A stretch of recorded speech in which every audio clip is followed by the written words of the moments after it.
रमजान मुबारक का ये महीना आने वाला है, जब ही मस्जिद से बाहर निकलेंगे एक दोस्त दूसरे दोस्त से पूछेगा कितना कुरान मजीद पढ़ लिया। मैंने 10 खत्म कर लिए, मैंने 10 दिनों के अंदर 20 खत्म कर लिए, 20-30 खत्म कर लिए, मैंने ये खत्म कर लिया, मैंने इतना खत्म कर लिए। खत्म करते ही जा। दूसरी बात यह है कि अगर हम इसी तेजी के साथ खत्म करेंगे तो दिलो दिमाग पे ये कैसे असर करेगा, कैसे असर करेगा। ये कुरान है, नावल नहीं है। ये कुरान है, फिजिक्स की बुक नहीं है। ये कुरान है, बायो की ये बुक नहीं है। ये कुरान है, ये मैथ की बुक नहीं है। जैसे चाहे इसको कभी आगे से, कभी पीछे से, कभी कहां से, कभी रट्टा लगाया, कभी बीच से छोड़ दिया, किस अंदाज में उसको पढ़ते रहे समझे ही नहीं, दिल पे कैसे उतरेगा। कुरान मजीद तो या युहन्नास कद जाअतकुम मौइज़तुम मिर रब्बिकुम व शिफाउन लिमा फी सुदूर, तुम्हारे जिस्म की जहरी बीमारियों के लिए भी शिफा है, अंदरूनी बीमारियों के लिए भी शिफा है। दिल का मरीज है, बात समझ नहीं आती, ज़हनी टेंशन है और टार्चर का शिकार है, घर में सुकून नहीं है, इधर सुकून नहीं है, वहां सुकून नहीं है, दिल घबराता है, किसी के साथ बात करने का दिल ही नहीं करता, जिस्म के अंग अंग में यह दर्द होता है। क्या करे। या युहन्नास कद जाअतकुम मौइज़तुम मिर रब्बिकुम व शिफाउन लिमा फी सुदूर, इतना बड़ी अजमत वाली किताब जो तुम्हारे जिस्म की ज़हरी बीमारियों के लिए भी शिफा है, पुशीदा बीमारियों के लिए भी शिफा है। इसे छोड़ के जहां कहीं जाएंगे शिफा नहीं है। शिफा तुम्हारे पास मौजूद है। शिफा कैसे मिलेगी, ये भागते जाएंगे फिर शिफा मिलेगी नहीं। पढ़ना है, एक आयत पढ़े गौर फिक्र तदब्बुर के साथ। वो 2 सूरतें कौन सी थी। मोहम्मद बिन काब अल कर्ज़री रहमहुल्लाह ताला 2 सूरतों को पढ़ते हुए पूरी रात गुजर गई। इन 2 सूरतों का ताल्लुक क़यामत के साथ है। पहली सूरत इज़ा ज़ुलज़िलतिल अर्दु ज़िलज़ालहा व अख़रजतिल अर्दु अस्क़ालहा, इसको उठाएं, तफसीर पढ़े। इस पूरी सूरत का ताल्लुक क़यामत के साथ है, क़यामत के साथ है। जो कुछ मैंने किया है, सारी चीजें और सारी जमीन और सारे ये औरात ये निकाल के रख देंगे। जमीन के इस हिस्से को तुमने अल्लाह रब्बुल आलमीन की नाफरमानी से भरा था, जमीन के इस हिस्से को अल्लाह रब्बुल आलमीन की नाफरमानी से दाग कर दिया था, जबकि ये जमीन तुम्हारे लिए पकीज़ा रहने के लिए अमन की जगह थी। तुमने नाफरमानी से इसको भर दिया। ये जमीन निकाल के सारी बातें तुम्हारी रख देगी। इंसान के लिए पछतावा होगा।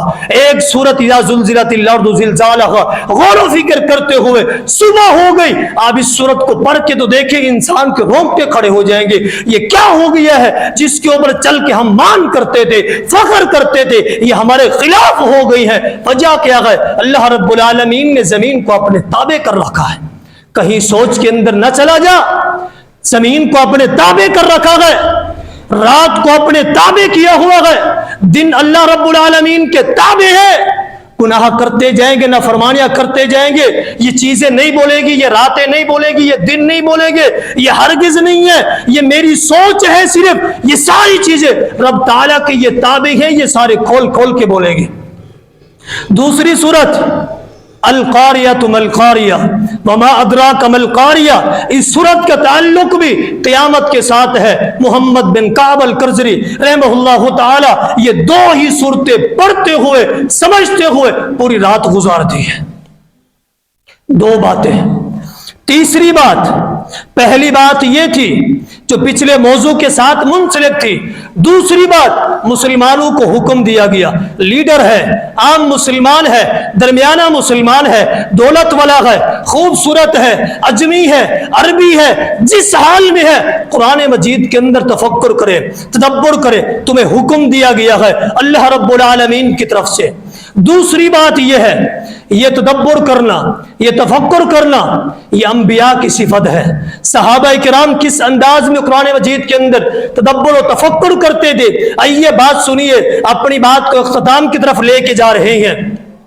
नबी अकरम सल्लल्लाहु अलैहि वसल्लम के मुताल्लिक ये बात आती है, जब आप नमाज पढ़ाते, मालूम बात है, आप नमाज पढ़ाते, कुरान मजीद की तिलावत करते, आपके सीने मुबारक से चक्की चलने की आवाज आती थी। क्यों? आप रो रहे होते। जब इंसान रोता है تو انسان کے آنکھوں سے آنسو آتے ہیں۔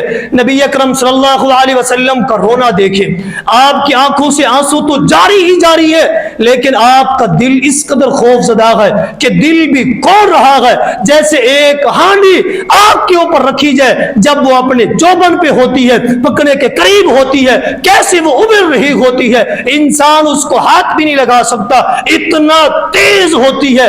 نبی اکرم صلی اللہ علیہ وسلم کا سینہ مبارک اللہ رب العالمین کے خوف سے، اور قرآن مجید کی آیات جہاں اللہ تعالیٰ نے عذاب کا ذکر کیا ہے، خوف کا ذکر کیا ہے، پچھلی امتوں کی تباہ اور بربادی کا ذکر کیا ہے، نبی اکرم صلی اللہ علیہ وسلم روتے تھے، ساروں قطار بات کو سمجھ رہے تھے کس قدر اس قرآن مجید کے اندر خوف ہے، کس قدر اللہ رب العالمین نے عذاب کی آیاتوں کو نازل کیا۔ یہی امت کے لیے سبق ہے۔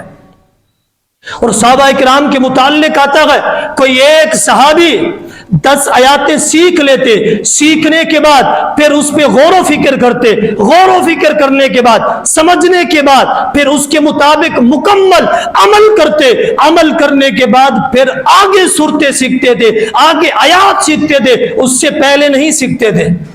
آپ دیکھیں سیدنا عمر بن خطاب رضی اللہ تعالیٰ کے متعلق ایک بات آتی ہے، ان کے بیٹے عبداللہ بن عمر رضی اللہ تعالیٰ فرماتی ہیں سورۃ البقرہ، میرے بابا عمر بن خطاب رضی اللہ تعالیٰ عنہ کو 12 سال لگ گئے سورۃ البقرہ کو سیکھتے ہوئے۔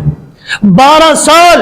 سورۃ البقرہ اتنا بڑی ہے، بڑی سورت ضرور ہے، لیکن آپ دن تو دیکھیں، ایام تو دیکھیں، آپ اس کے مقابلے میں وقت تو دیکھیں، 12 سال لگ گئے سورۃ البقرہ کو سیکھتے ہوئے۔ کیا انہیں یاد نہیں ہو رہی تھی؟ کیا نعوذ باللہ ان کا ذہن اتنا تیز نہیں تھا کہ وہ یاد کر نہیں لے سکتے تھے؟ جن کے ذہن کے اوپر، جن کی باتوں کے اوپر آسمان سے قرآن نازل ہوتا تھا، یہ عمر بن خطاب ہے رضی اللہ تعالیٰ عنہ، کتنا ذہین و فطین ہے۔ آج بھی لوگ ان کے حکومت کے اوپر اور ان کی بنائی ہوئی باتوں کے اوپر حکمرانی کر رہے ہیں۔ یہ عمر بن خطاب ہے رضی اللہ تعالیٰ عنہ، کیا سورۃ البقرہ ذہن کے اندر نہیں بیٹھتی تھی؟ بیٹھتی تھی، لیکن غور و فکر کر رہے تھے، تدبر کر رہے تھے، ایک آیات کو سیکھتے، پھر دوسری کو، پھر تیسری کو، ایک ایک آیات کو سیکھ رہے ہیں۔ سیکھتے ہوئے سورۃ البقرہ 12 سال لگ گئے، 12 سال لگ گئے سورۃ البقرہ کو سیکھتے ہوئے۔ کتنا غور و فکر، کتنا تدبر کرتے تھے صحابہ کرام۔